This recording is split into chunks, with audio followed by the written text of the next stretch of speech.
quelque chose de contradictoire dans la mesure où les femmes ont une grande capacité de mobilisation en termes financiers. Elles ont des idées très rénovatrices quand il s'agit d'épargne et autres. Mais on a vu que dans la société sénégalaise, elles sont beaucoup dépensières. Elles sont non seulement dépensières, mais elles gaspillent beaucoup.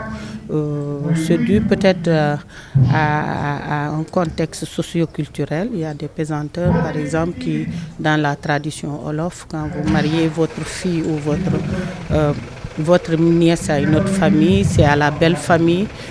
La famille de la fille qui doit leur donner des cadeaux et autres.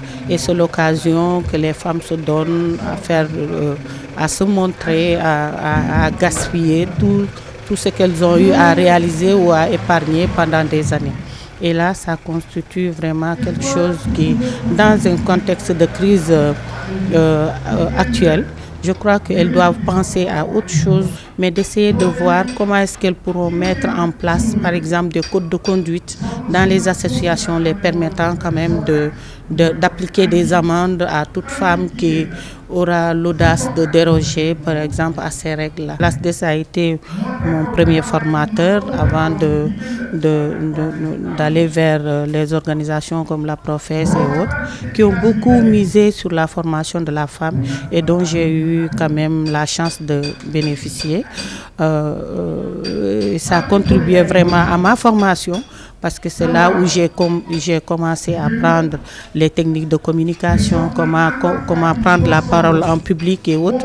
Et partant de cela, je suis devenue d'abord une femme leader, présidente d'association, pour ensuite échelonner, aller vers briguer les élections municipales pour devenir aujourd'hui adjointe au maire, chargée des affaires sociales et solidarité.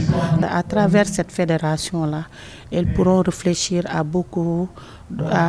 des formes de collecte ou bien de mobilisation de fonds, parce qu'elles le font. Chaque année, la plus petite caisse parvient à épargner plus de 3 millions.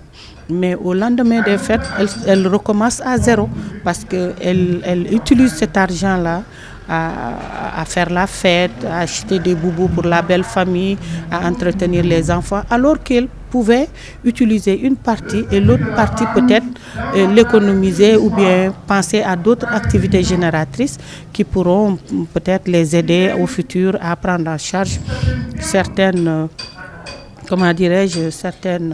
préoccupations de la famille. Mais généralement, elles misent tout sur la fête, elles gaspillent tout pour le lendemain recommencer à zéro. Je crois qu'il faut tendre vers une banque des femmes. Et je pense que si toutes les femmes le comprennent ainsi, on doit pouvoir mettre en place cette banque-là qu'on va régir aux normes c'est-à-dire d'essayer de baisser surtout les taux d'intérêt qui nous gangrènent un peu partout dans les institutions bancaires. La parité est un acquis, certes, mais aussi il faut penser à former les femmes. On ne veut pas faire la promotion de la médiocrité, former ces femmes-là à devenir de véritables leaders. Et là où elles seront casées, par exemple, dans les fonctions qui leur seront attribuées, qu'elles puissent les assumer pleinement.